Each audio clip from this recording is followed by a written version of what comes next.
All right. Hi, everyone. Good morning. Hello, hello. I have had a pretty crazy morning so far. So if I'm a little all over the place, sorry about that. Here in New York City, we got hit with tons of rain. There was a huge storm last night. Really strong winds. It was pretty crazy. And um, Yeah, I was having trouble like falling asleep. So by the time, nope, am I? Nope, there we go. Um, so we have a modem for our office and a modem out here in the living room. And I think so one of our modems got damaged by water. So a crack appeared on our ceiling. Um, So this is kind of like a nightmare because it's in our office and we have a one of those desks that kind of goes up to the ceiling, like floor to ceiling shelves. So we're gonna have to take everything out and move everything um because I mean they're gonna have to come in there like a construction um yeah, like there's gonna have to be construction. They're gonna have to like probably take out that entire section of the ceiling and maybe wall and redo that. So waking up to that definitely was yeah, it's kind of like dizzying. Um and then there is an old ginkgo tree in front of our property, in front of our like building and so that fell down during the storm last night. I sleep sometimes I sleep with my headphones on and with the wind being so crazy, I fell asleep with my headphones on because I couldn't go to sleep because the wind was so strong. It kept making so much noise. And so I had put on my headphones and then I did not realize that the tree had fallen. Um, that tree was one of two ginkgos. I've lived in this building since I was 5. So it's always there were always two ginkgos. There was a male ginkgo and a female ginkgo. And then the male ginkgo died about maybe like 5 or 6 years ago. Um, the male tree just died back, and then someone came like from the parks department and they cut it down to like a stump. And the female ginkgo which is the one that produces those very foul smelling fruit. Um, I started noticing something. It looks like our neighbors were putting nails, like huge nails, into the tree. And so I suspect they were just trying to kill the tree, but they were successful and the tree died. I think officially I noticed last winter yeah, like this spring it didn't give any leaves. But last spring it did. It had some leaves, but I think during the winter I was like, all right, I think this tree is done. And sure enough, it came down. It came down. Thankfully, our car is fine. Um, but yeah, so I knew it. I knew it because that tree is like dead. So I was telling Brian, I was like, that's gonna come down. And sure enough, um, so just waking up to all of this craziness. I feel like I'm in a daze right now. Um, but yeah, like holy moly. So yeah. So it's like I literally have to get off the call and start like emptying. So I'm like, all right, this is how my Monday is starting off. Um, but yeah, I hope everyone else is having a calmer Monday morning. Um, there was still stuff being delivered. We just got this. I was doing some refreshing of the gecko tank and our frog tank over the weekend, and I realized we were low on leaf litter. And so I ordered it, and it just arrived like this. I'm wondering if the postal worker was probably like, wait, what? Someone's ordering leaves? Yes, yes, I was ordering leaves. They just sent them like this, just vacuum sealed. But these are oak, live oak leaves, and they're great for terrariums. And so you put a little bit at the bottom, and the cleanup crew basically breaks that down. Hello, basically breaks that down. And so it's just good to have. It helps with moisture retention, and it helps feed all the uh, kind of like the little micro uh, kind of environment that you've created. Can I help you? Jules just decided to jump on my desk. Um, but yes, in the yeah, I replenished their terrariums. What was really cool to see was that in the gecko terrarium, um, all the way at the base, you can actually see. Oh, hello, come on, buddy. Um, you can actually see that um, there's some mycelium.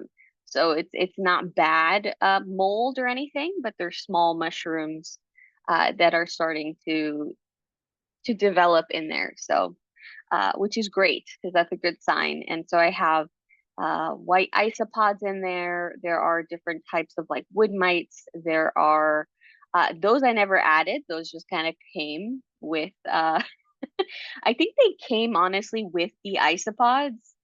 So I never purposely added any other types of like mites or anything. Um, I mean, I have beneficial mites that I've put on my plants, but I've never added anything to the terrarium. So those are just, they've just kind of come about. And I've tried to basically cull those mites as well, because in sometimes in some of the terrariums, like there's like a lot. They don't hurt the animals or anything. They're just worried about eating stuff that's breaking down. They're just doing their job. Um, but yeah, sometimes there seems like there's just a little too much, and I don't want them to outcompete the isopods. So I want them to be able to, the isopods to be able to take hold. Um, but yeah, yeah. So I was doing some terrarium work. Um, we have two other bigger terrariums that I really want to kind of redo, just the whole thing, redo them. The plants in there are not they're not doing well. So yeah, so I want to do that. Oh, and another thing I woke up to is we went into the kitchen and a bunch of our plants were on the floor. So because of the wind, I left the kitchen window slightly open last night, and I didn't think about it. Um, and so yeah, nothing broke. So, but it was just plants on the floor. So yeah, I feel like so dazed because I literally like woke up and it's just like all this chaos. Like, oh, this happened, this happened. Oh, the tree is down. Oh, there's water from the ceiling. Oh, there's plants on the floor. It's like I'm I feel like someone like grabbed me and spun me around really fast. That's the only way I can describe this feeling. Holly sounds like a botanist work has never done. Yeah, no. Um, yeah, no. Oh yeah, Mercury retrograde. I forgot. Thank you, Suzanne. Yes, we're glad we're fine. We're fine. It was just a little chaos. Um, but we ourselves are fine. I'm very grateful that because our car is parked right across the street, and that was a very tall tree. That tree is about um 3 stories, or yeah, at least 3 stories high. And so I'm very happy that the tree did not decide to land on our car, but it looks like it fell in the middle of the street, but it broke into pieces. So it didn't stay like one solid tree because it was dead. Um, and so it had probably kind of hollowed out. So it broke on impact.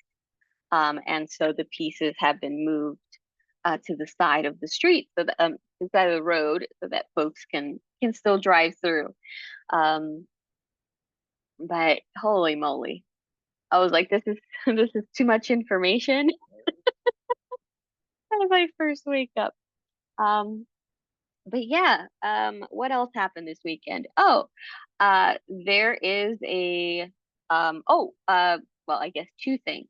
Number one, I just remembered. I posted it in the Facebook group, but I know that not all of you are on Facebook. But I don't know if anyone is here in New York City. I don't know, maybe this upcoming Friday. Um, I know it's like right before the holiday, so if not, maybe the first Friday of January. There is an exhibit at the Morgan Library Museum. It's by Bryant Park. It's in Manhattan. And at 7 p.m., the museum is free on Fridays. So I want to go. Um, so basically, it's going to be closing soon. So I think there's only really like 3 or 4 Fridays left before the exhibit closes. So I definitely want to go check it out. But let me know if you are in New York City and you want to meet up to go to the exhibits. I'm hoping maybe we can go with like a little group, because I really want to check that out. So it's all about some like herbals and like plant books that are really old.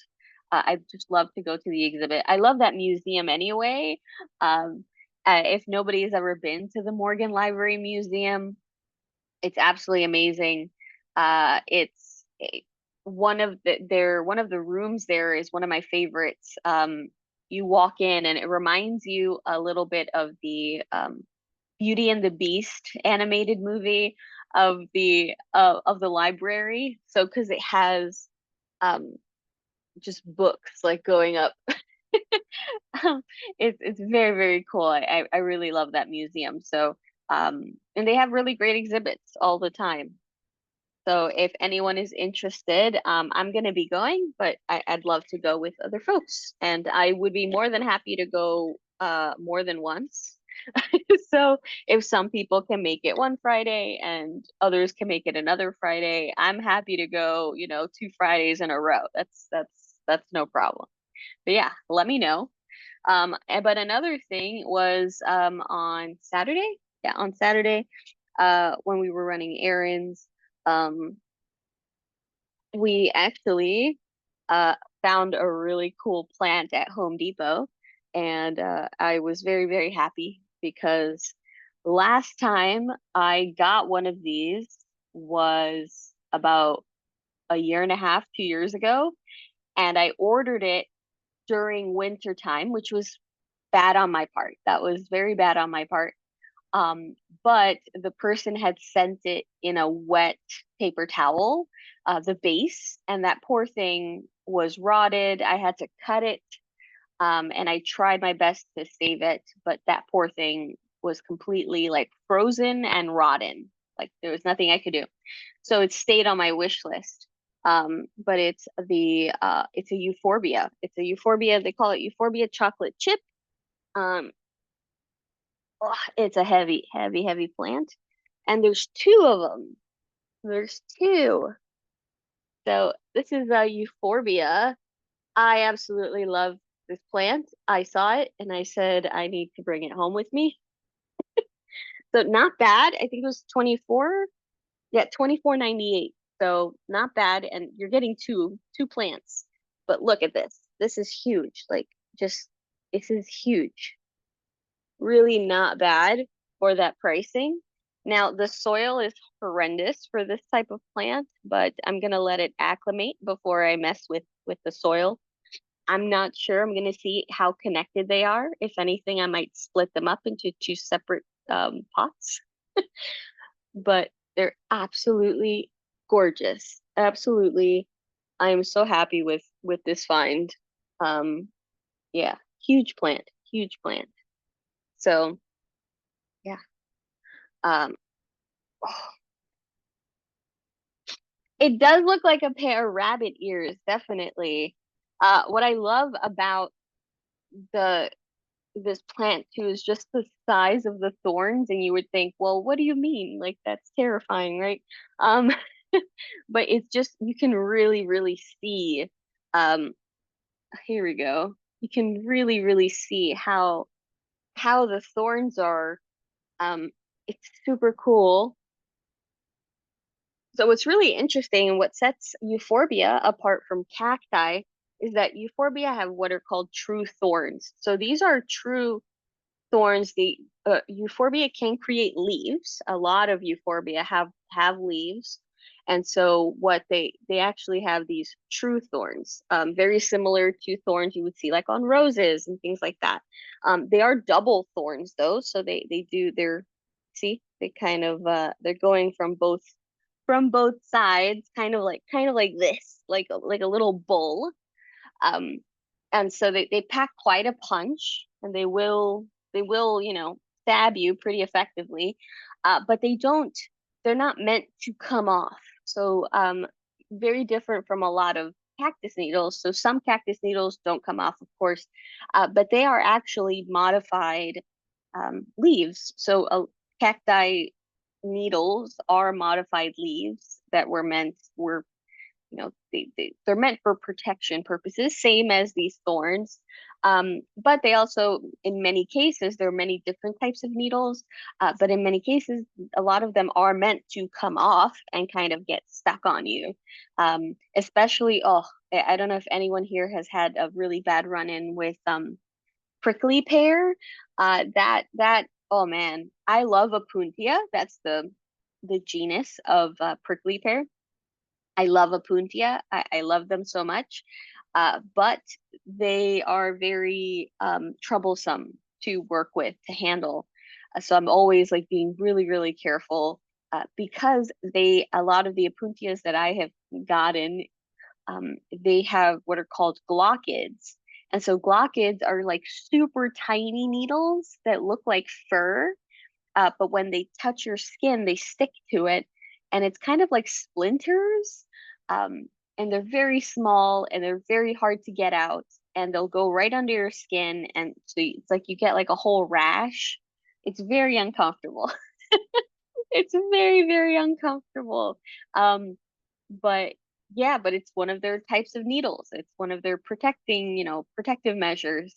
And this is something that you also see even with some larger cacti.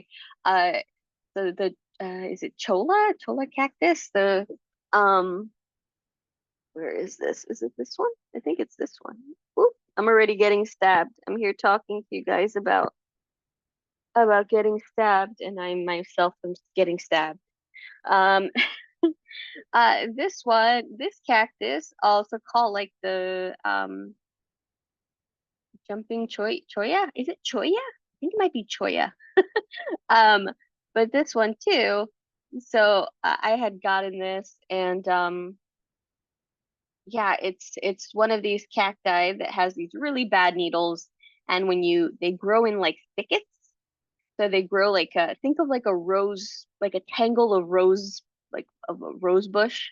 Um, but it's just all of this, and they have crazy long needles, and they call it like a jumping cactus because the segments will very readily break off and attach to your skin.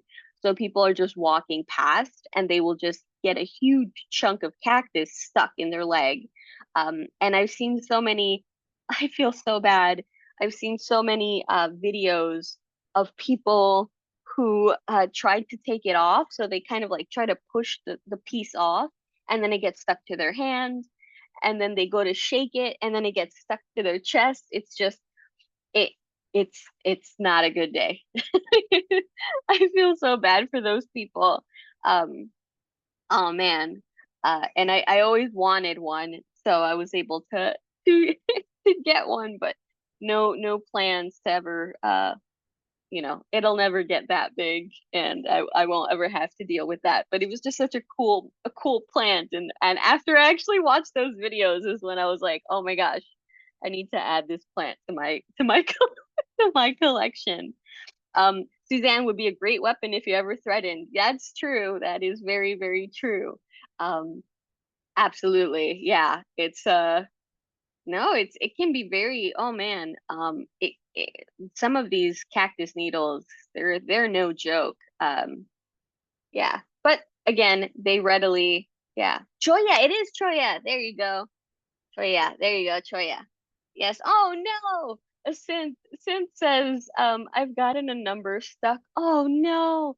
On my jeans, and I knew to only push them off with a stick or pen, something not a part of my skin. Yes. Yes, yes, absolutely. Um, yeah, it can end very, very badly. Um, but yeah, so again, one big difference, cacti is their needles are modified leaves, and they do tend to have the ability to break off very easily. So they're kind of meant to stab you and you kind of run away from the plant. Euphorbia needles have thorns, I should say. Thorns of euphorbia are just actual thorns separate from the leaves, and they are not meant to break off. And if they do break off, you would actually see a white sap kind of come out from the wound. So if one of these, I'm not gonna purposely do that, but I'm trying to see if there's one that might have been broken and there might be a some residue, but I don't know. Oh, no, there is. Whoop, here we go. There we go. So you can see right there. Um, so that is a wound that has some sap coming from it. Um, so it looks like it's just dried off, so that's not fresh. I haven't dropped it or anything. Um, I'm not sure if that happened during transport, but you can see there is this like white sap coming out. And with euphorbia, you just got to be very careful if you're handling them, like if you're going to be repotting or you're actually like touching the plant itself. Be very, very careful because that sap can be very irritating to your skin. You don't want to accidentally like touch the sap and then touch your mouth or touch your eyes. Definitely not. So if you're going to be repotting them, which is going to, increases the likelihood that there might be an injury to the plant, you're going to want to make sure you're wearing gloves. Wash your hands very, very well with cold water after the fact, just in case. Um, and yeah, just be very, very mindful because that sap, it can cause either momentary or, you know, permanent blindness. And it's very toxic. And so you might start to feel like your lips go, like if you accidentally touch your lips, you might start to feel, like your lips get numb or your tongue gets numb. So just be very, very careful with that. But yeah. Holly says some plants are better left alone to defend their environment. Yes, absolutely. People's curiosity can be dangerous to all species, and that's absolutely true. Oh no, Sin says that with the choya that they're nasty is all to get out. Yeah. Um, Oh man, yes. Linda Sani says, speaking of thorns, I had no idea that a Meyer lemon can have thorns. Yes. Yes. They do have thorns. It's very, very cool. But yeah, they can stick you. They can stick you. Um, I didn't know that they had thorns until gosh, I'm trying to think when I started working with that client. It was like early 2020. And he had a huge Meyer lemon that he had bought and he had living on his balcony from late spring all through the summer. Thing was gorgeous, absolutely gorgeous.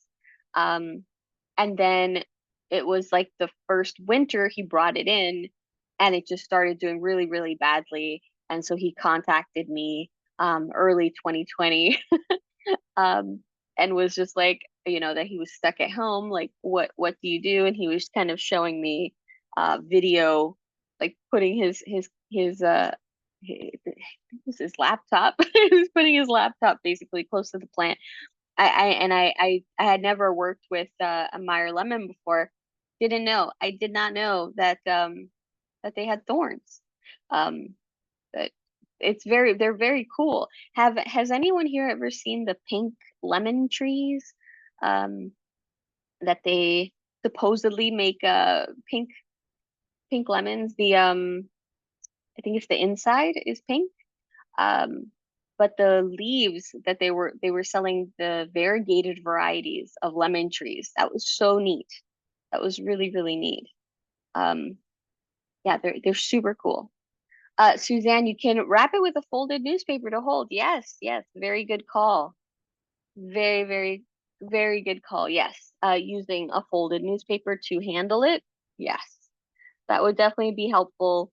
I would just say I feel gloves might especially if something of this size, these thorns are pretty bonkers. What I'll do is, I'm gonna let this acclimate. Definitely. I don't want to keep it in this soil. I don't like the soil whatsoever. Um, it's very, I don't know. It looks like it would retain water for way too long, and so that makes me nervous. And it also looks like it's buried very deep. Um, I don't know if you can see here, but it's like they pack so much extra soil, and I feel like these might be buried. Um, like their bottoms might be like around here, estimating.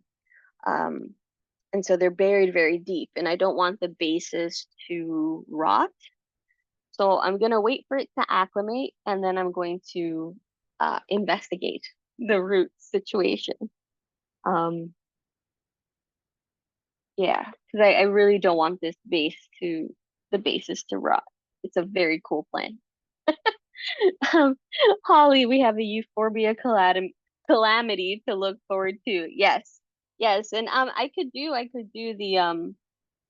the repotting and check on video for you guys, so that you can see what we find. Because yeah, it that does that can a lot of euphorbia, like even aloes, um, agaves, a lot of plants that are sold in big box stores. It's like when they pot them up, they just really jam pack them. Yeah. Um, since we had a huge Meyer lemon in our backyard, and those thorns are large and very sharp and make it really hard to get the lemons that grow on the inner part of the tree. Oh yeah, absolutely. They're doing a very good job at protecting protecting the fruit. Um, oh man, yeah. Uh, thorns are just super are I really just love the idea of thorns. Um, there's some really cool thorns like those of um, honey locust trees. Those thorns were used as nails. They were used as nails. Um, oh, hawthorn needles. Sorry, not needles, but thorns on hawthorn trees were used as a needle for record players. So that I forget what that's called. Some type, yeah, they would use that to for record players. Um, because there's some really cool uses. Is it stylus? I don't know. Maybe it's a stylus. Yeah, I think Holly, you might be right. Um, yeah, but they use them to play records, and then yeah. So those are like two needles. I keep saying needles, two thorns that I know about um, from trees that are used in ways that you wouldn't expect necessarily. So yeah, they're super cool. And hello, Mozart. I also actually found a couple other plants that I picked up, but they are repeat. So they are plants that I have already. Um, but these were super cool, and I wanted to get more of them. So for one was this Mexican fence post. So it's called a Mexican fence post. Um, and I already have one of these in the bedroom that way. But it was so cute, and it was just all by itself. And I was like, all right, I'm grabbing this one. These are super neat. I really like these. I just love their look. I really, really, really like this. And this, I got another uh mutant cactus. So I really like all these types of cacti that have these types of mutations. Like I like crested mutations too, but I don't really have that many crested plants. I have a lot of monstrose plants. So monstrose is a variety. It's like a form of plants that the mutation can be as a result of a few things. One, it could just be like genetic, they're just mutated. But it can also be as a result of like trauma to the plant. So it got like hurt at a chunk got cut, and then it grow like the new growth that comes out from that wound is very odd and very mutated. Um, so I love these types of cacti. So I have a lot of monstrose cacti. So this is also known as the Ming thing. Um, and so I have a few of these. I have like two or three in the bedroom, and I saw this one, and it's a really nice size. Um, and it was like what was it? Like for 348. So I wanted to grab another one. I really, really like this one. One of my favorites though that I have is my monstrose Peruvian cactus, which is this little guy. It's a Peruvian apple cactus, and it's super tiny, but it's also monstrose. So this is not how they typically grow. They typically grow like a columnar type of growth. So think this is like columnar. So it's like a column. So it's like a straight shot. So they tend to grow like that. But this one is monstrose, and so it's mutated, so it grows in this way. It also has this very interesting needle pattern. So it's much more like hairy and covered in needles than you would see a regular Peruvian apple cactus. And this is one of my favorite finds was this monstrose apple cactus. Um, yeah, the I love these types of cacti. So when I find more mutants, I like to to grab it. It does look bearded. It definitely looks bearded. Um, so you just see like the fuzz. And yeah, these get you. These get you. So they're pretty. They're not like to the level where they stick on you, but you can feel it definitely when you're up against them. I need to make more labels. So I had started doing this and then I stopped. But I was making these little labels. Um, but I feel like these little with like yellows, and I have all these different colors. Um, I really got to finish that project and get all of these labels. But yeah, I think that's the only monstrose one that I have back here. Yes. Um, but I really like mutated cacti. So if you ever find a good one, let me know. And then another euphorbia. I have this will be like my fourth Euphorbia obesa. Um, I really like Euphorbia. I already have like another obesa behind me somewhere. Oh, here we go.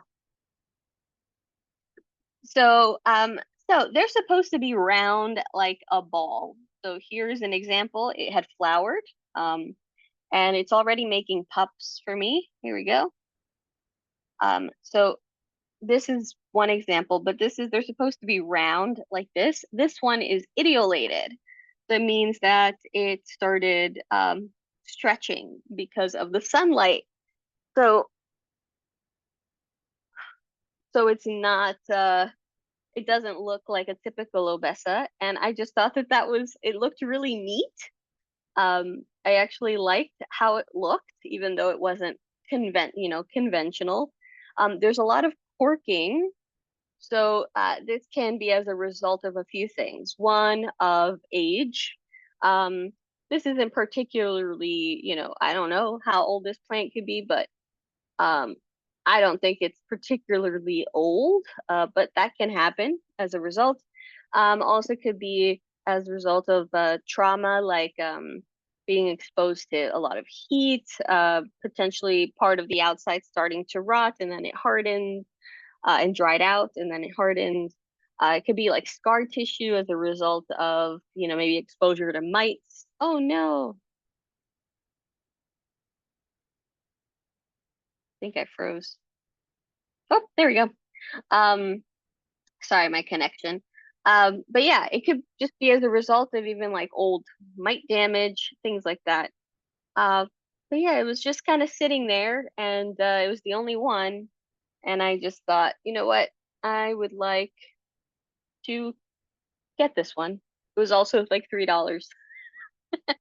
So, so I had to add it. And yes, Euphorbia do indeed. Yes, they all have this white latex that you have to be very mindful about. So just be very careful when handling them. And another member of the Euphorbia family that a lot of you might be coming into contact with during this season is poinsettias. So poinsettias, I think they're Euphorbia. It might be pulcherissima, or I think it's pulcherissima. Pulchra, I think it's pulcherissima. But yes, it is a euphorbia. And it also has that latex. So be careful of that. What else did I pick up? I picked up some flapjack. So I had a flapjack for a while that got to a nice size, and then it just over the summer it was not doing well, and now it's back to a stump, and so it's growing two new little leaves. So it's kind of starting all over again. So when I saw these, there's actually two plants in here. I figured, you know what, let me get this, and then I can split them up into two different pots. But these are flapjacks. So they're also known as, what do they call them? Airplane plants, what waffle plants. They have so many different names, but flapjacks. Um, yeah, these are super cool. I really like these. These are a type of crassula. And I like it. It's a little sun stressed, so there is some red, some red on the sides there. But yeah, the super neat neat plant. They get a really nice size too. There's somebody on, I think it's on Instagram, that has this flapjack that is just so freaking large. It's like huge. And she keeps it sun stressed, so it's just like this beautiful orange and red. Uh, I would hope so. Um, yes, yes. Oh, absolutely. The discoloration could have occurred from environment. They say some plants like that grow really slow in their habitats. Oh yeah, absolutely. Things can happen like that with like the corking and stuff like. Oh yeah, absolutely. Oh no, Sin says I'm severely allergic to latex and have a huge pencil plant that worries me if I were to break an arm off while watering or moving it and get the raw latex on my skin. I'm not I'm not to be in the room with latex per my allergist, so should I just get rid of the plant? Well, I don't think it's true latex. It's I think it's like the latex that people tend to be allergic to. I think it's like a different, it's a sap. The term latex might be a catch-all. So I'm not sure if it's like the same composition as what you might be allergic to. Um, but if it is, if there's that potentiality, right, that you might be handling the plant and it breaks off and that you could have a reaction to it, then yes, you would probably, I would say probably, it might be a plant you might not want to have as part of your collection. But I don't think it's the same composition. However, it's no fun to get on your skin either. So, um, if just in general. So even if you weren't allergic to it, um, it yeah, it's and you might maybe your allergy might make you kind of predisposed to getting more of a reaction. That could be something too. Um, but yeah, they it really has to do if the plant is wounded. So if you were like, let's say, moving the plant and then your arm breaks off a piece of it, yeah, I would be careful. So maybe preemptively, yeah, might not be a a good plant then to have.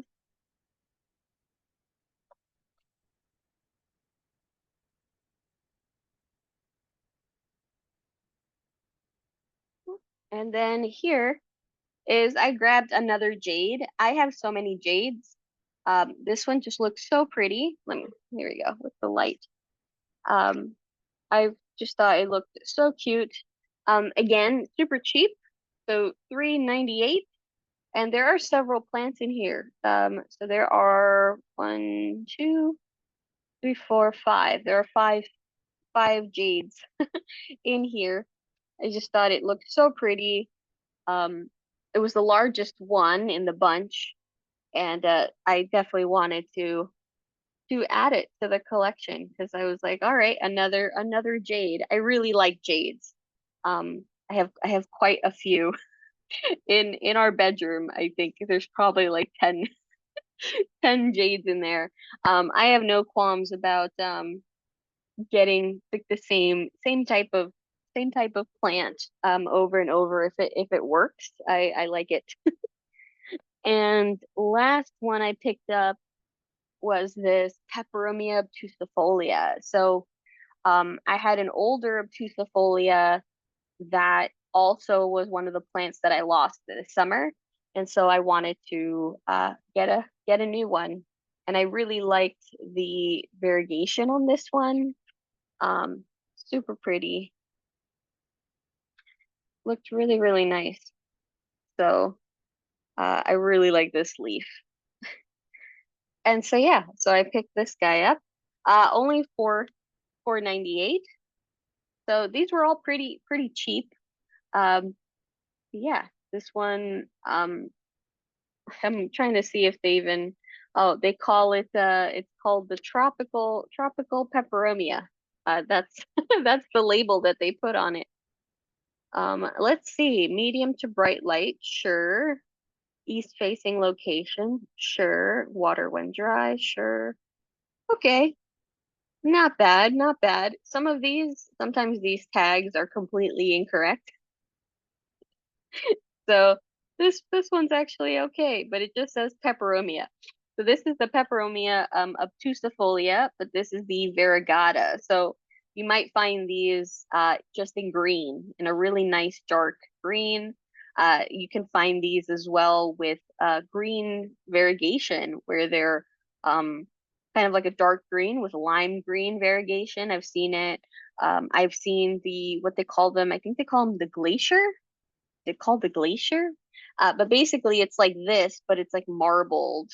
It very much looks like a marble queen almost, but it's the pepperoni. And these are kind of like a succulent. So um, they are very thick, very chunky. You want to let these dry completely before you water them. And I think there's one, two, three, there's three plants in here too. So um, yeah, no, these are a fun plant. They do very well in my southeast window. But this summer I've just, between we were dealing with thrips and, I just with time, I wasn't as attentive as I wish I could have been with my plants. So unfortunately, I have to replenish a little bit of my collection, especially in the bedroom. Like I think that because, I'm in the living room all the time and I'm working and then in the kitchen and it's easier to catch like, oh, that plant needs water. Oh yeah. But then in the bedroom I was kind of just going to go to sleep, you know? And so yeah, I wasn't as attentive. So um I need to need to do some work there on the plants and yeah. Yeah, Holly says you have a wide variety of plants in your community stores. I like that type of peperomia plant. Yes, there is thankfully, yeah, there's a lot. This was just a trip to Home Depot. Um, so these were all from Home Depot, the ones that I picked up. Um, but yeah, there's different types in Lowe's here. They sell them at Lowe's. Here you can even go to like the corner store to like the delis and stuff. And I've seen a lot of them now carrying plants, especially like in for the winter. So they're carrying like poinsettias. It's very kind of holiday based. And then during Easter, um, but the grocery store has plants now. Trader Joe's, all those kind of folks, Whole Foods, they all carrying plants now. Target is carrying plants. That was pretty cool. Petco, Petco is carrying plants now. Where else have we been seeing plants? Oh, even the 99-cent store. There's there's two 99-cent stores around us that are carrying both are carrying plants. Um, so it's I think folks are are like, hey, we gotta diversify and start carrying plants because there's a lot of surprisingly there's a lot of plant people here in Astoria. So it the in the last few years that has definitely grown because I we look through Facebook Marketplace for cuttings and things like that. So trades, cuttings, and that wow, there are so many people here in Astoria now. Tanya, great question. Will pruning a peperonia make it bushy? Um, it depends on the peperomia. Um, so honestly, with these, you would want it to be a much more substantial size. These will actually propagate through leaf propagations, and stem propagations. Um, so I would say wait until it's just, you want to make sure that they can make enough energy to continue pushing out growth. Um, so like there's Peperomia scandens, for instance, which more of like a vining one. They definitely respond. They put out a nice amount of growth when you trim them actually. So you can like trim them, put that vine into water, get that started. And then they'll continue pushing out growth. Uh, Scandens do that. There's also the Peperomia, I think it's obovata. It's the Cupid as well. I've seen folks trim that and be okay. With these, they're a little thicker, kind of similar to like cane begonias, where they have that really strong stem. But these, I would say, I would think you would want it to be a little bit bigger before you start to trim them to kind of bring on a little bit to activate some more growth. Um, I would be kind of nervous to clip them at this size. But yeah. Um, oh, uh, so Holly says, I just discovered dust on my bathroom shelves. I just go in there to wash up or use the bathroom. I have tunnel vision to achieve the specific duty the room is for. Yes, yes. Oy. What I do is, I have plants in the bathroom, and so that is like a weekend activity is when it's like, all right, it's, clean the entire bathroom, and then I'm after it's like my last step to make sure that like my bathroom is done is then I do the plants in the bathroom. That's my last step. So like after I vacuum, mop, wipe everything down, everything's clean. Um, everything is good to go, new curtain, everything. And then I tend to the plants in the bathroom. And it's a great excuse to, pick because I'm picking them up, I'm putting water, so that you get to do your dusting. Yeah, and so I don't know, keep some plants in your bathroom. Maybe it'll You can make it a whole activity. Um, yeah, because that's how I'll do it. It's the same with like the kitchen. I have a lot of plants in the kitchen. And so what I do is I always make that the last step. So it's like, well, I really need to get to the plants. And so, okay, well, then I have to make sure that everything is done, stove clean, all the surfaces are cleaned, swept, mopped, vacuumed, trash taken out. And then the last thing is, all right, now water your plants and tend to the plants. So I make it like the last step so that because I'm so eager to do it, it's a very nice kind of a like motivator because it's like, well, you can't get to the plants unless, all the dishes are done, everything's put away, I'll break down all the boxes from groceries. Yeah, and I gotta do that. I gotta do that. Yes. Oh gosh. Yeah. Going to sleep in the bedroom and yeah, you forget to water the plants. Yes, exactly. It's like you just forget, right? You forget what to it's yeah, you just go in there for that one purpose and then that's it. You forget everything else that exists. Very much tunnel vision, as you said. Tanya says, I got the same little variegated peperomia at Home Depot last year, and it's about 14 inches tall now. Holy moly. Same height as my 3-year-old peperomia marginata, the baby rubber tree, in the same window. That's absolutely amazing. Go Tanya. Holy moly. Yeah. Oh man, I really peperomias are super neat. I went through a phase where I was really obsessed with with peperomia. Um, and this actual back wall, I had a bunch of um pots. I had a bunch of pots all over this wall. It was like a living wall, and it was all different types of peperomias. And so there were like 20 different types of peperomia. So I went through a peperomia phase. And then I ended up accidentally killing a bunch of them when I used mosquito bits. So I made the mistake of, so here in the back here, we get ambient light from our western window, uh, but before I didn't have extra grow lights here. I didn't have like I have, a humidifier that I put here sometimes. We have fans, things like that. I didn't have that many years ago. And so I had set them up and I thought it was going to be great. And I thought, wow, it's like a showcase kind of wall. Like, oh, it's going to be great. Um, but I started struggling with fungus gnats because they weren't drying out as quickly as they were when I had them closer to the window. And I made the mistake of not realizing, well, they're not getting as much light, they're not getting as much air circulation. So this was a treasure, like a land for fungus gnats.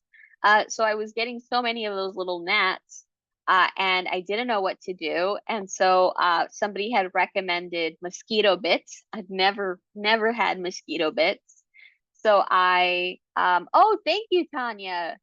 Um, yeah, I ended up soaking the most mosquito bits overnight and I watered them, but they were already wet, so I didn't think about that. And a bunch of my peperomias just rotted. I was very upset. I was very upset. That is gorgeous. So this is a green peperomia. Oh my gosh, absolutely beautiful.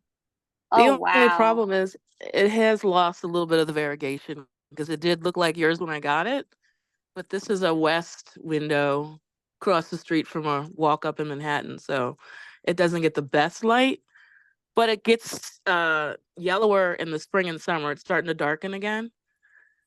And I was surprised that it did the variegation came back over the summer, but it's starting to fade again now that the days are shorter. But it was the same as the one you showed last year. It's And this so is the one I've had for like 3 years. the, the the original. I'm shocked I've kept it alive because I can't keep a jade plant or any other succulent alive, but these have done well. Yeah, no, they're very hardy. Yeah, like the one that I lost in the bedroom was that was pure neglect. I just completely forgot about it, and then it was too late, and I was like, no. But yeah, no, these are great. I do recommend everyone like try a peperomia, especially these like obtusifolias, are great. These that they're more like semi-succulent. If you like begonias, like cane begonias, this might be something that you might be interested in, but they are really cool. And yeah, no, I love how they grow. They're so cool. Oh, and are you using the glass stirrers as Yeah, the yes, and stakes. Yeah, yeah, it's yes. starting to get so big it was falling over, so I staked it with that. No, that's great. We use glass stirrers as well, for especially for our propagations because we would try to use like bamboo sticks, but then they start to rot because They the rot. plants are like in water. And so we thought that they would be okay, and that wasn't working. And so we started using the glass stirrers as stakes for our water propagations, and it works wonderfully. So I'm so happy when I see folks using the glass stirrers because it's great. It Yes. won't rot. And it's perfect. It's absolutely perfect. But that's so cool. Thank you. Oh, and I like the I'm about to pots that get you chose photobombed. too. Yeah. So jealous. Oh my goodness. Yeah. Oh, and they are safe for pets, folks. So Yes. yeah, so for Yes. those of you that are considering, if you have pets, a peperomia are a great option. And there's just so many different types of peperomias. So this is definitely a group of plants that might be of interest. So they're pretty resilient, and they're non-toxic. So you don't have to worry if you have cats or dogs, to have your peperomias kind of out and on display and accessible, like at a height where your pets can come into contact with them. You do not have to worry. Uh, yeah, but they're wonderful. Oh man, Mhm. And also hanging plants. My jade and pearl and jade pothos does really well in this window too. that's beautiful. Yeah. Oh wow. Yeah, pearls and jade, absolutely gorgeous. Oh, is that a Dracaena? A marginata? Yeah, yeah, yeah. That's the one he wants to bite. Yes, yes. And so yeah, the Dracaenas are right for folks that don't know, that is a toxic one, and it's very attractive to cats. Yeah, it's So these little thin leaves. He loves that. exactly. So those like thinner leaves kind of look kind of very like palmy. It's very enticing to cats. Um yeah, they'll go after that. But they're also a very easy plant though. The Dracaena marginatas, you can Yes. get them with like variegation. They can come in like you can see them with like red, white, and green. Um Some it's like just the green with the white variegation. Some it's just the green with the red variegation. So you can get some really nice ones, but do be mindful because they are toxic, but they can be very long lived. They make great like office plants if you're looking for like a plant to keep in an office. Dracaena is one of those like cornerstone office plants. You always see them in like offices and like dentist offices, doctors' offices. They're very durable, and they can deal with just having what's it called? Like even just like fluorescent lights, like in offices that don't even have windows. Dracaenas, those types of Dracaenas really, really do well. Yes, Tanya, definitely. Someone said here that Tanya, your plants look very professionally cared for, very neat and pretty, and so true. So, so cool. Thank you. I Okay, seriously appreciate you sharing. so Uh-huh. so for this one, if I wanted to Oh get yeah. bushier, I could like snip it at the top and it's gonna branch out, or I should try it because the leaves get knocked off by their the cat. So like this, if I just stick it in the pot, will it Um, root? so well, if you were to do Mm-hmm. a cutting, they do propagate via stem cuttings. So if you Okay. wanted to, let's say, cut that section, and so the Mm-hmm. leaf would not come out from the wound. So let's say like you cut it here, the leaf will not come out from this wound, but rather it would branch out. Um, Okay. and it might also cause it to grow. I think it also causes it to put out like more growth. Okay. Like Um, the rubber tree I did.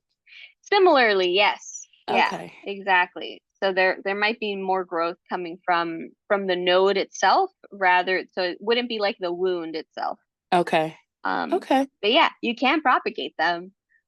They're very cool to propagate.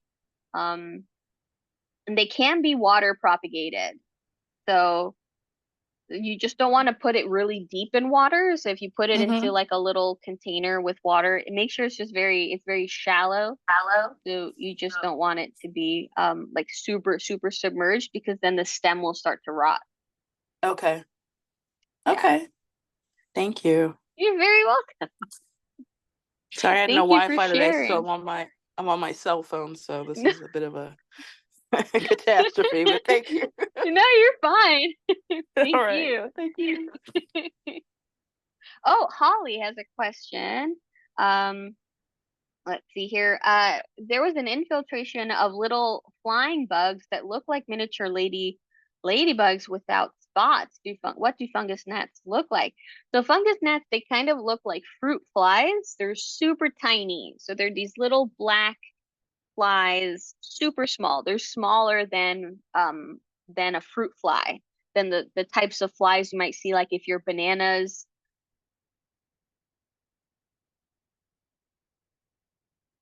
Oop, sorry, a call was coming in. Let me put this on do not disturb. There we go. Um, but yeah, they look much smaller than fruit flies. So they're super, super teeny tiny. So you might, just see them kind of whiz right by you. They're very bad flyers, in comparison to fruit flies. Fruit flies can be very fast. Fungus gnats, not so much. They're very weak flyers. So one way to, catch them, is of course you can do things like, these sticky traps. Sticky traps are great. Um, but also, there are like gnat catchers. So they look like little cylinders, like fans, and they're very low, kind of like low power, but they're basically like sucking like a vacuum. And so you set it up by your plants, and it's a very, very low, so it's not like a really strong suction. But as the fungus gnats flies by, it gets sucked up into it. So that's a really easy way to deal with, if you have a really bad fungus gnat infestation. Um, if you do, you want to let the plant just completely dry out. Just let it dry out. You might have to put like a fan. I would say to maybe even put an extra grow light over the affected plant so that it can use up that water much more efficiently. So the light is allowing it to, extra light is allowing it to photosynthesize more effectively, which it needs water to photosynthesize. So it's using up the water faster. You also have a fan that's also helping dry it out. Um, so you just want to make sure that the plant is like completely dried out, because then the fungus gnat larvae in there can't survive, and then they can't mature to become adults. Another thing is, so some people will put sand on top of the soil, but the problem with that, is it also might be trapping moisture inside. If your soil is really damp, it kind of lessens the gas exchange, so like oxygen going in and out of the soil. It's kind of blocked off by a layer of sand. Um, and then the moisture is getting trapped in there, so then that's bad for your roots. So while it does work if your plant was already dry, let's say, and you did it as a precautionary measure, I think that that works great. If you wanted to put sand, um, and then just do like bottom watering. But if your plant is like already soaked, I wouldn't put sand on top. It just might not work out very well. Um, what else? Uh, for that, cinnamon. Some folks, I've added cinnamon, to my plants too, but more so, it's to kind of curtail like fungus growth. And so if you have plants, let's say, that tend to need to stay a little bit more extra, like extra moist, um, you want to make sure that essentially there isn't food for the fungus gnats. What I like to do personally is I like to add like springtails into any plants. Um like more so my terrariums right now because that's really what's staying relatively moist consistently. So I don't have any fungus gnat issues in there, thankfully, because I have my cleanup crew. So I have, especially with the springtails, they eat all the fungus. So any fungus that's growing in the terrarium, it eats it, and so therefore there's no food for the fungus gnats.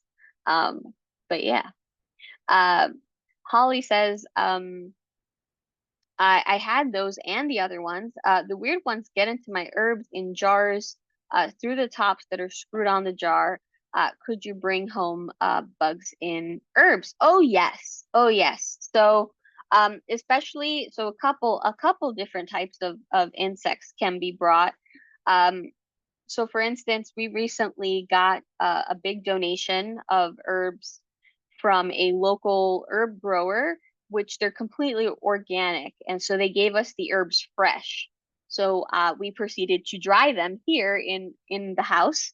And sure enough, there was plenty of bugs on there. There were caterpillars that were found, there were spiders, um, there were snails that I put in my terrarium.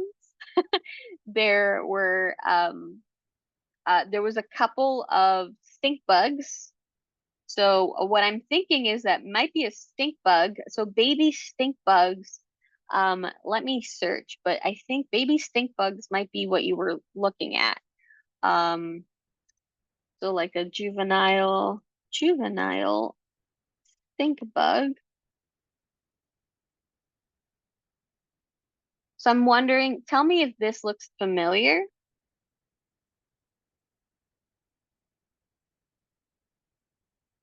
So see, they kind of get this. So it kind of looks like a ladybug, but not really. It's kind of might remind you of a ladybug, but it doesn't have the spots. Um, there's different types, but that's just an example. Here I'm trying to see if there's they kind of have that shape, right? Like of a ladybug, um but yeah, they're it's like it's like reminiscent of one. But yeah, these there we found like two or three.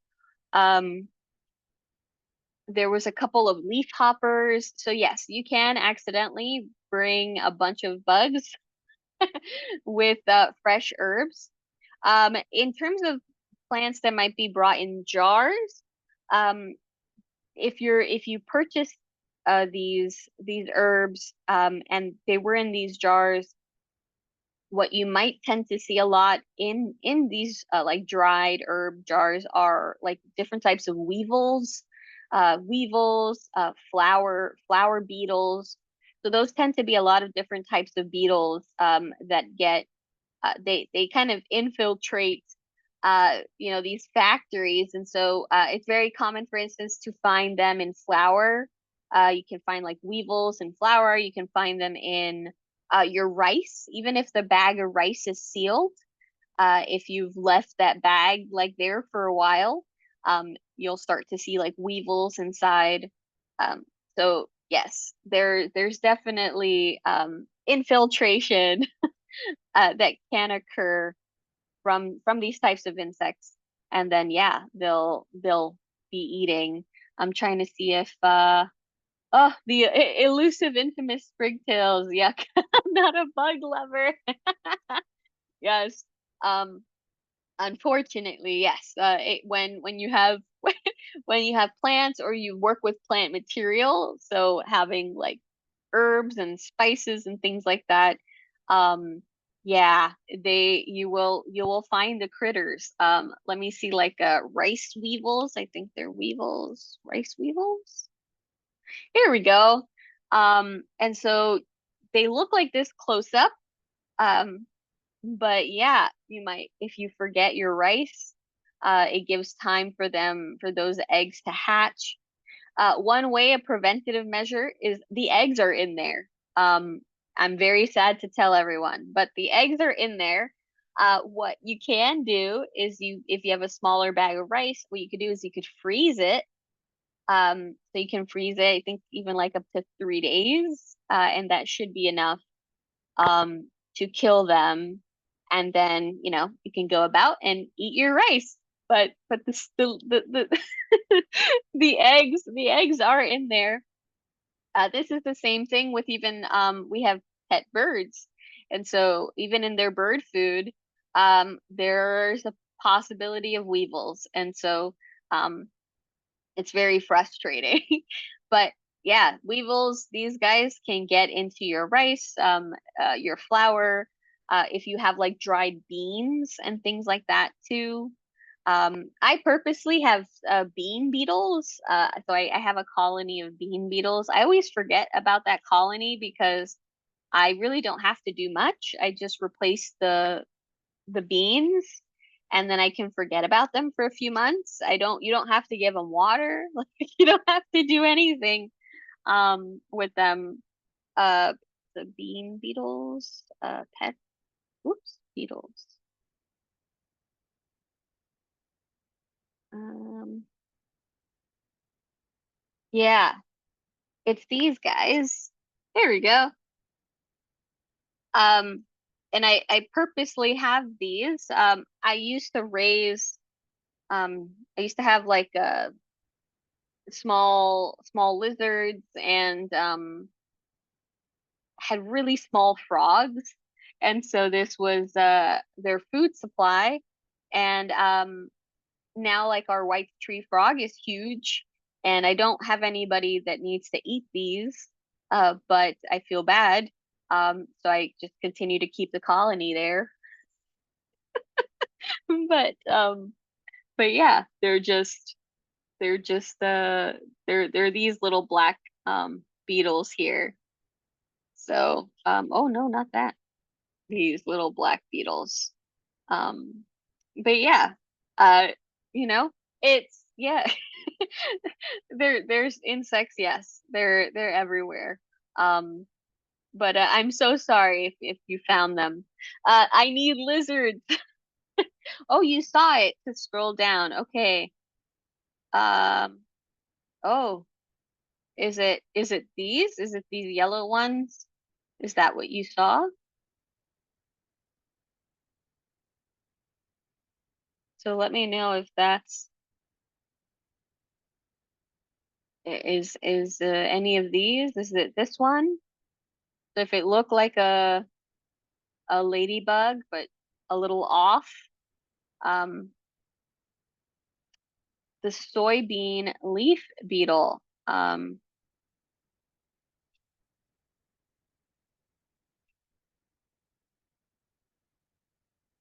Let's see.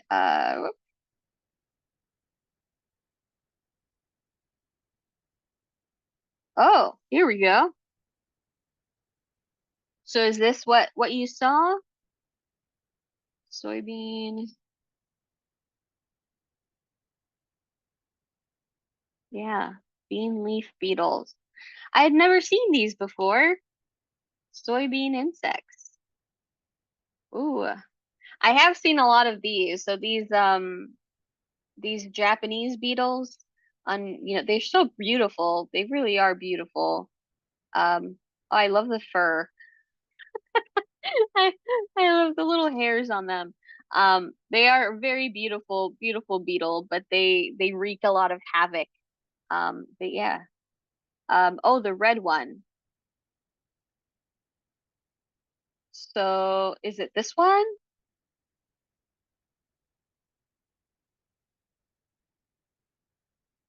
Yeah, no, I'd never seen these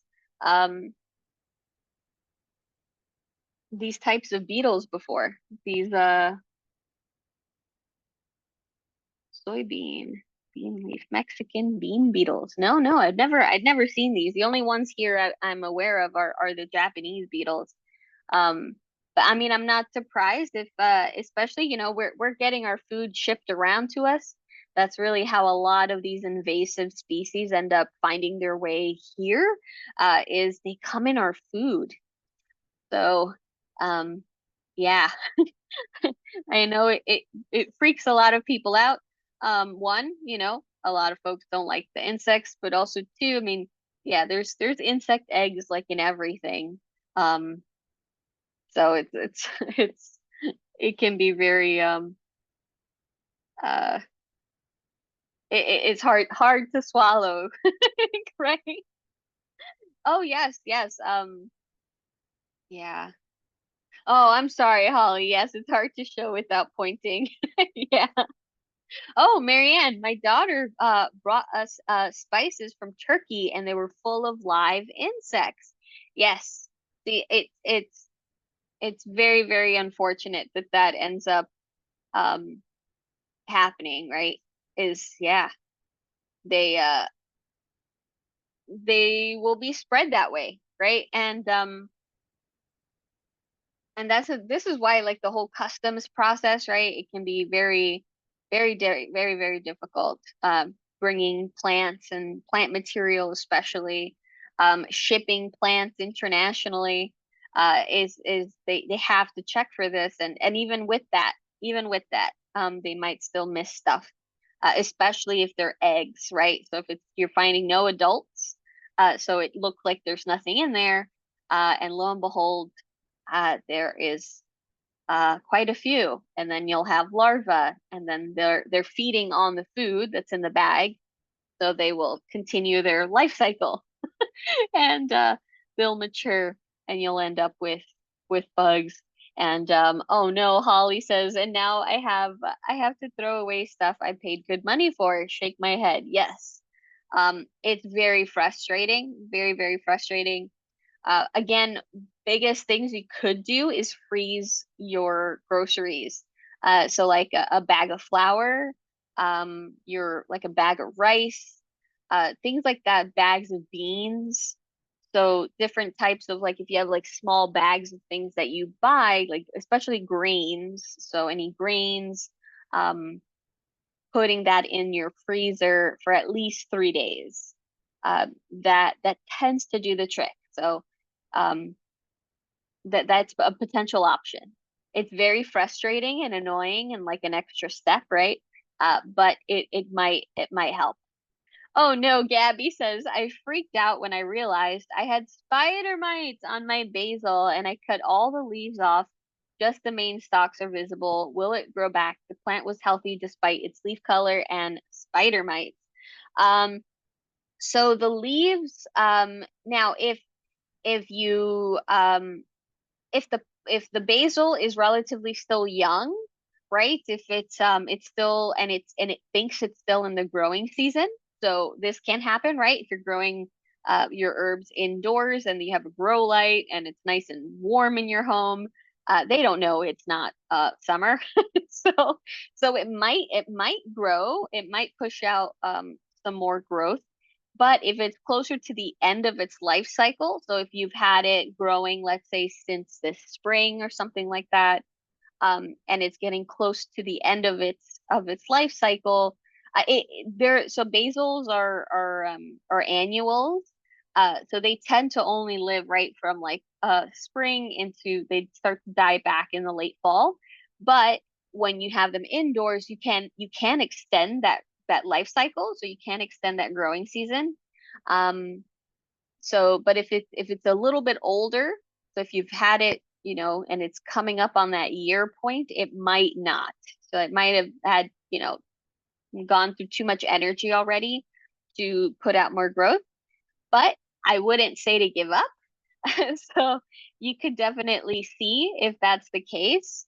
Basils can definitely be pruned back and will and push out growth. Um, so when it's still early on in their growing season. So if it thinks that it's still in its growing season, you might still have a chance. So, oh, less than a year. Okay. So I would say, yeah, don't, keep it thinking that it's the growing season.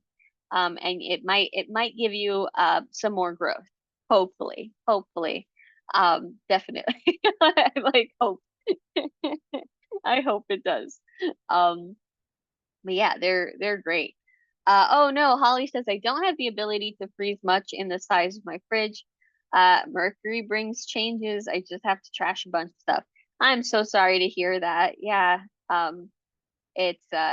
Throwing away food, it definitely hurts. It hurts. Even just yesterday when I was in the kitchen, I even found like a bag of rice too, of like saffron rice or something. Yeah, I think it's saffron rice. Um, that yeah, that I didn't even realize um had expired a couple months ago. It's just been sitting in my pantry.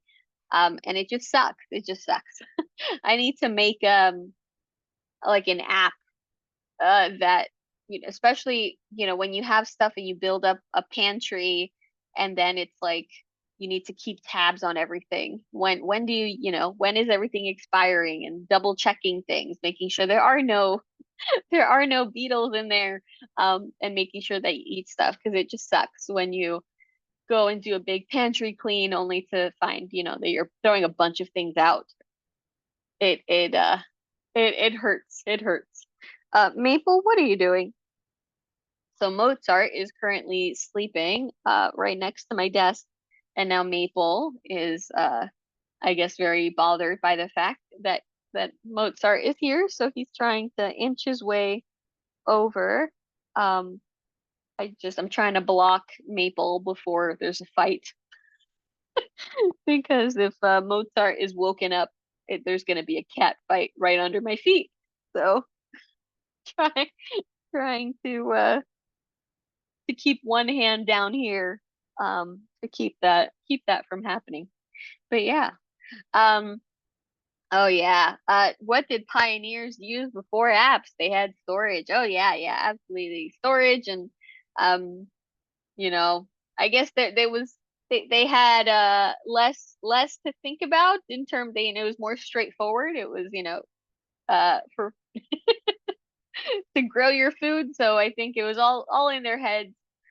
They were able to go, okay, we got to use the potatoes, before this, and they knew the longevity. They knew about the longevity of their food stores, and yeah, so they had that to focus on. But when your attention is being pulled in like a billion different directions, yeah, it's.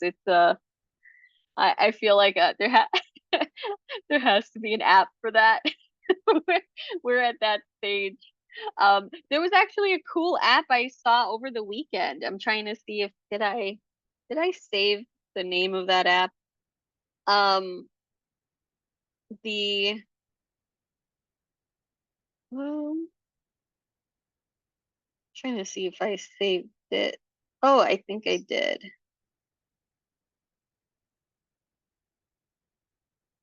Was it? No. No. There we go. It's called Plant Nanny.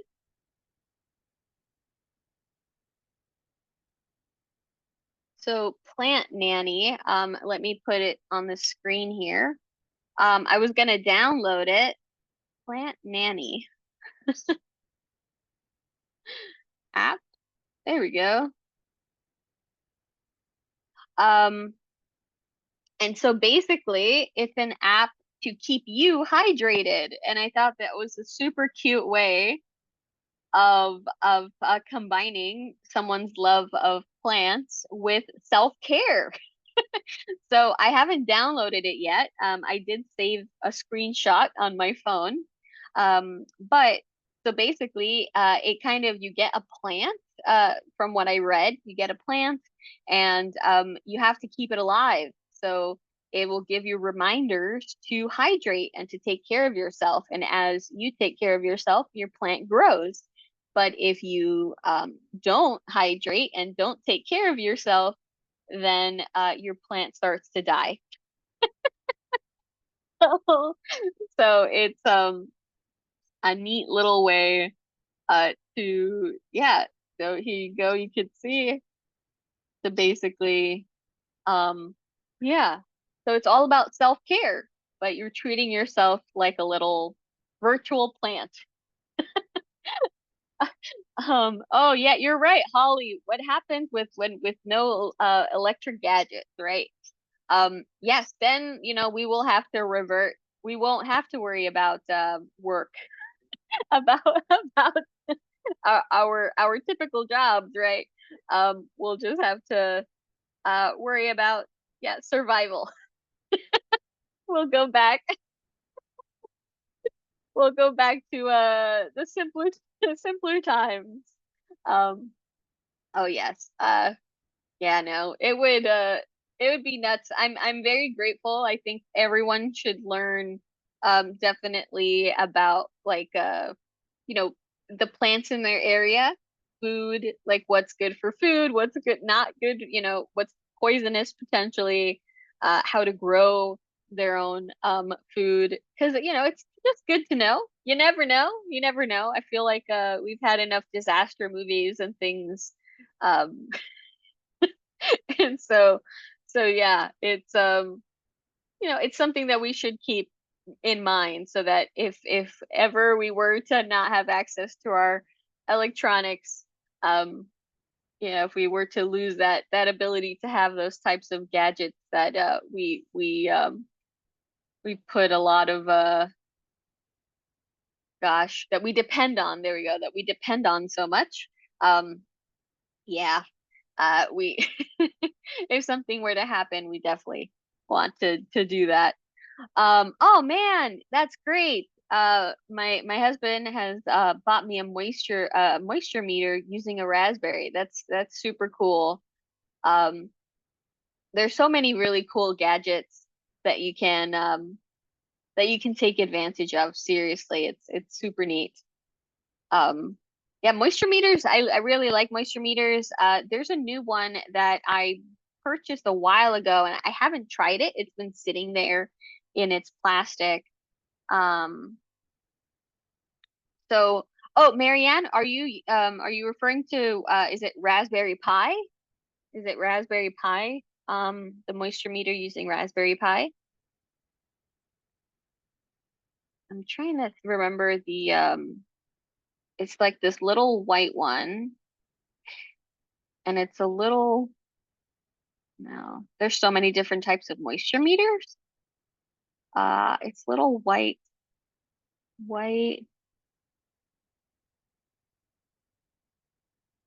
There we go. It's this one. So I haven't Susty. There we go. Susty. Um, so it turns blue when your plant is still wet, and when your plant dries, the indicator turns gray or white again. So it's a really cool way to see if your plant is in need of water. But I haven't tried it yet. I had gotten it and then I completely forgot. And talking about moisture meters, I realized, oh yeah, I haven't used it yet. Oh, so okay, Holly. So I think it might be Raspberry Pi. So Raspberry Pi is this type of tech. So Brian has some stuff. It's like basically like a processing I don't know, I'm not sure if it's a processing chip.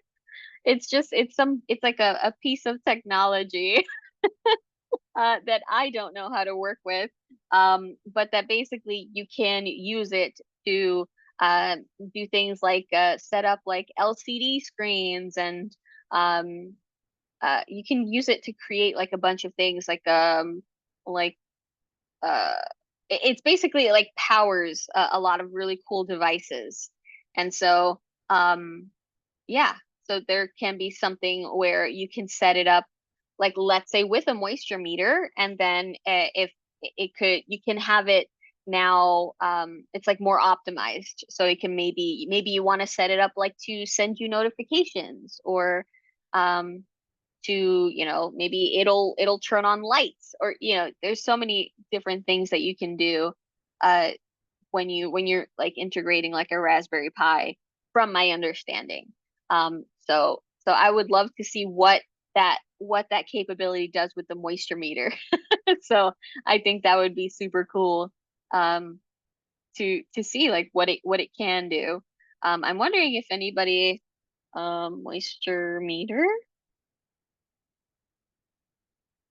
Oh, so there's this one. So here, for instance, there's a soil sensor. So you can do some fun things with technology and pair it up with plants. So here it looks like some people made some sensors that they did with raspberry, that they kind of combined with Raspberry Pis. Yeah, yeah, yeah. Um, yes, please, Marianne. Yeah, I'm very interested. I'd really love to see how it's set up. I think that the plant in this picture is dried out. The one that, yeah, this one. This is a dead bonsai tree. This is a dead bonsai tree that they're using for this picture. So I'm sorry, I just found that really funny. Um, and Holly, I guess vacuum packaging doesn't kill bugs. No, not necessarily. So, even in an environment where there's not enough oxygen, um, I mean, bugs are very, very small, so sometimes they can actually just, deal with very low levels. They don't go through the oxygen as quickly as larger animals would. And sometimes there might be tiny perforations somewhere in the bag that is allowing for extra oxygen to come in. So it's very, very frustrating. But yeah, that does happen. That does happen. But yes, Marianne, please, please, definitely show us. Um, I would love to see that. I'm just trying to see if there's any other. Oh, here we go. Gabby, how do I get my jade to be more plump? It's healthy and growing well. The top new leaves always look plump in green, but then eventually they get thin, reddish, and dimpled. Ooh, okay. So thin, reddish, and dimpled. So this could be a couple things. So the red is so sometimes the red kind of color along the edge of the jade could just be, sun stressed, so it gets that red color. But if the leaves themselves like fully turn red, and especially if they're thin and dimples, so it could be that either they're not getting enough moisture, or the sun is a little too strong, the light that it's getting. So basically, in some way, it's getting dehydrated. So that can be caused by really high light exposure, um, or if it dries out and then it's not getting watered as soon as it would like. So it's it's it's becoming dehydrated in some way. So that would cause it to get thin. The leaves would get thin. The red is caused by stress, um, and dimpled, and so it would look kind of like porous, or sometimes it even looks like it has glitter. That can happen. It has like this weird kind of look to it, and that can be also just rapid dehydration. So I would say to keep them looking nice and plump and green, you might want to pull it slightly away from the window you currently have it in. Or if you're like, well, the new leaves are looking great, the whole plant isn't being affected, then water it slightly sooner than you're currently watering it. So if you're watering it, let's say every 2 weeks, maybe water it every 10 days. Just check to see that it is dry, of course, before you water it.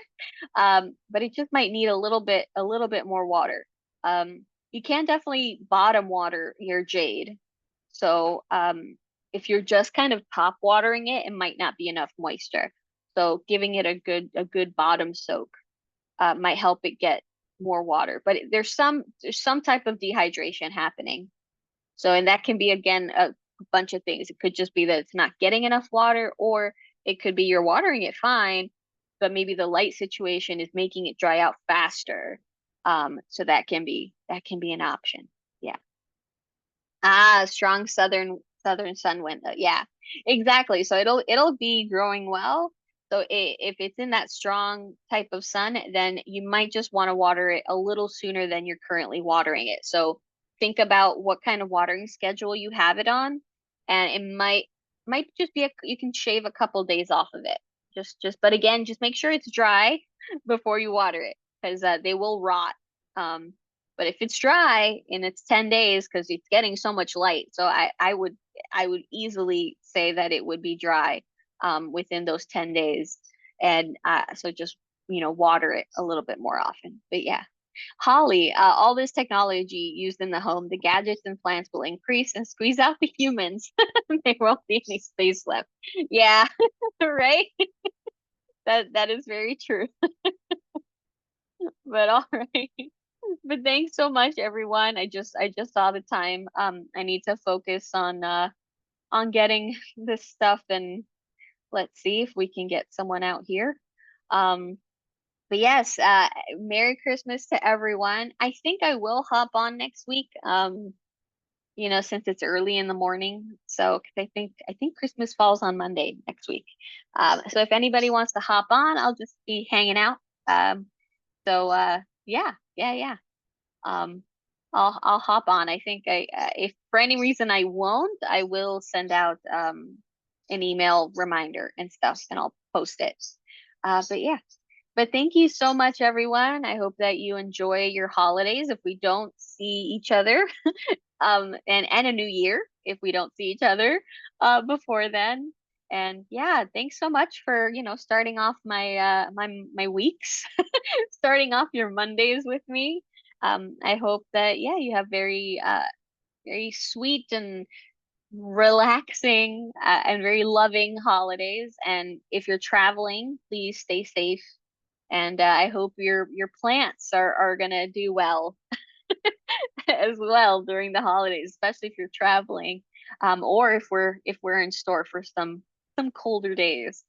But thank you so much, everyone. Seriously, it's oh, thank you, Suzanne. Yeah, hoping the day gets a little calmer. Thank you so much, everyone. And yeah, stay safe, and I hope I'll see you next week. Have a great one, everyone. Bye for now.